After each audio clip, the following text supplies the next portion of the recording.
CK ടോക്സിന്റെ മറ്റൊരു football ടോക്കിലേക്ക് എല്ലാവർക്കും ഒരിക്കൽ കൂടി സ്വാഗതം. ഇന്നത്തെ ഒരു വീഡിയോയിൽ നമ്മൾ പ്രധാനമായിട്ടും കേരള ബ്ലാസ്റ്റേഴ്സിനോടനുബന്ധിച്ചുള്ള ഏറ്റവും സുപ്രധാനമായിട്ടുള്ള രണ്ട് അപ്ഡേറ്റുകളാണ് നോക്കാൻ പോകുന്നത്. അപ്പോൾ ഏതായാലും വിശദമായ വീഡിയോയിലോട്ട് കടക്കുന്നതിന് മുമ്പായിട്ട് നിങ്ങൾ ഇതുവരെ ഈ ചാനൽ സബ്സ്ക്രൈബ് ചെയ്തിട്ടില്ല എങ്കിൽ ഇതുപോലുള്ള കൂടുതൽ ബ്ലാസ്റ്റേഴ്സ് വാർത്തകൾ ലഭിക്കുവാൻ വേണ്ടി ഈ ചാനൽ എല്ലാവരും സബ്സ്ക്രൈബ് ചെയ്തുകൊണ്ട് ബെല്ലൈക്കൻ എനേബിൾ ചെയ്തു വെക്കുവാൻ ശ്രമിക്കുക. അപ്പോൾ ഞാൻ അപ്ലോഡ് ചെയ്യുന്ന ഇതുപോലുള്ള കൂടുതൽ ബ്ലാസ്റ്റേഴ്സ് ISL വാർത്തകൾ നിങ്ങൾക്ക് ലഭിക്കുന്നതാണ്. നിലവിൽ കൂടുതൽ ബ്ലാസ്റ്റേഴ്സ് ആരാധകരുടെയും ഒരു സംശയമാണ് അടുത്ത ISLന്റെ 11ാമത്തെ സീസണിൽ കേരള ബ്ലാസ്റ്റേഴ്സ് FCയുടെ നിരയിൽ ബ്ലാസ്റ്റേഴ്സ് ലിത്വാനിയയിൽ നിന്നും ടീമിലേക്ക് എത്തിച്ചിട്ടുണ്ടായിരുന്ന ഫെഡോർ സെർണിച്ച് കളിക്കുമോ ഇല്ലയോ എന്നുള്ളത്. അതുകൊണ്ട് തന്നെ ഒന്നാമത്തെ ഒരു അപ്ഡേറ്റ് ആയി പരിഗണിക്കുന്നത് നമ്മൾ ഫെഡോറിന്റെ കാര്യം തന്നെയാണ്.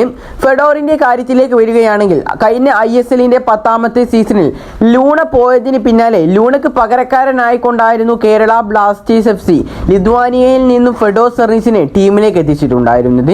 ഏതായാലും ലൂണ ഇതിനോടകം തന്നെ റിക്കവറായി വന്നിട്ടുമുണ്ട്. അതുകൊണ്ട് തന്നെ അടുത്ത ISLന്റെ 11ാമത്തെ സീസണിൽ കേരള ബ്ലാസ്റ്റേഴ്സ് FCയുടെ നിലയിൽ ഫെഡോർ സെർണിച്ച് ഉണ്ടാവുകയില്ല. കഴിഞ്ഞ സീസണിൽ ഫെഡോറിനെ നമ്മൾ വെറും 2 മാസത്തേക്ക് മാത്രമായിരുന്നു സൈൻ ചെയ്തിട്ടുണ്ടായിരുന്നത്.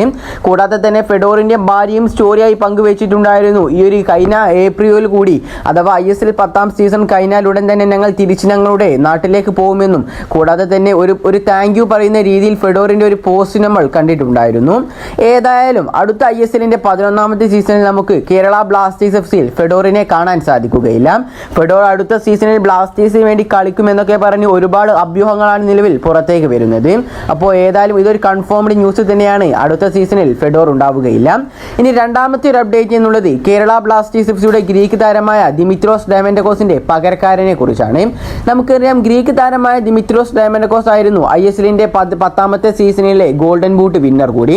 അതുകൊണ്ട് തന്നെ ദിമിത്രോസ് ഡയമൻഡക്കോസ് ഇനി ഏതായാലും അടുത്ത ISLന്റെ 11ാമത്തെ സീസണിൽ മറ്റേതെങ്കിലും ISL ടീമിൽ ഉണ്ടാവുമെന്നുള്ളത് ഉറപ്പ് തന്നെയാണ്. അതിൽ ഏറ്റവും കൂടുതൽ മുൻനിരയിൽ നിൽക്കുന്നത് ഈസ്റ്റ് ബംഗാൾ തന്നെയാണ്.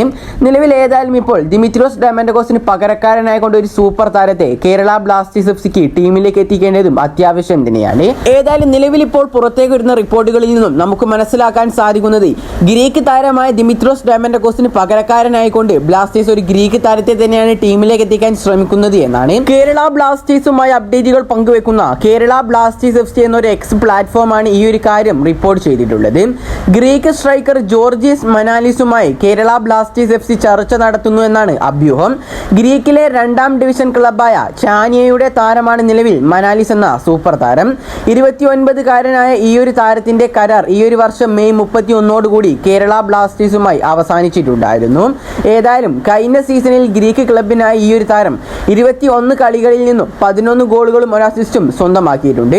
താരം ഇതുവരെ ഗ്രീക്ക് ക്ലബുകൾക്ക് വേണ്ടി മാത്രമാണ് കളിച്ചിട്ടുമുള്ളത്. അതിനാൽ തന്നെ ഗ്രീസിൽ നിന്നും പുറത്തേക്ക് പോകാൻ ആഗ്രഹിച്ചാൽ താരത്തിനുള്ള ഏറ്റവും മികച്ച ഒരു ഓപ്ഷൻ ആയിരിക്കും കേരള ബ്ലാസ്റ്റേഴ്സ് FC എന്ന മലയാളികളുടെ അഥവാ മന്നപ്പടയുടെ വികാരമായ ക്ലബ്ബ് എന്നുള്ളത്. ദിമിക്ക് പകരം ഗ്രീസിൽ നിന്നും തന്നെ ഒരു താരത്തെ കൊണ്ടുവരാനായാൽ കേരള ബ്ലാസ്റ്റേഴ്സിനും അത് ഗുണം തന്നെ ചെയ്യും. ഏതായാലും ഈ ഒരു താരം കേരള ബ്ലാസ്റ്റേഴ്സ് FCയിലേക്ക് വരുമോ എന്ന് നമുക്ക് കാത്തിരുന്നു കാണാം. ഈ ഒരു റിപ്പോർട്ട് ഏതായാലും നിങ്ങളുടെ റൂമർ മാത്രമായാണ് കരുതേണ്ടത്. ഇതൊരു കൺഫേം ന്യൂസ് ഇതുവരെ ആയിട്ടില്ല. ഏതായാലും ഒരു അപ്ഡേറ്റ് വന്നപ്പോൾ നമ്മൾ ചെയ്തു എന്ന് മാത്രം. ഏതായാലും ഈ ഒരു 2 അപ്ഡേറ്റുകളെ കുറിച്ചുള്ള നിങ്ങളുടെ അഭിപ്രായങ്ങൾ നിങ്ങൾക്ക് കമന്റായി രേഖപ്പെടുത്തുക. ഏതായാലും ഈ ഒരു വീഡിയോ ഇവിടെ വെച്ച് അവസാനിപ്പിക്കുകയാണ്. ഇതുപോലുള്ള കൂടുതൽ ബ്ലാസ്റ്റേഴ്സ് വാർത്തകളും ISL വാർത്തകൾ ലഭിക്കുവാൻ വേണ്ടി നിങ്ങളെല്ലാവരും ഇപ്പോൾ തന്നെ ഈ ചാനൽ ഒന്ന് സബ്സ്ക്രൈബ് ചെയ്ത് ബെല്ലൈക്കൻ എനേബിൾ ചെയ്തു വെക്കുവാൻ ശ്രമിക്കുക. അപ്പോൾ അടുത്തൊരു അപ്ഡേറ്റുമായി വീണ്ടും വരാം. Good bye.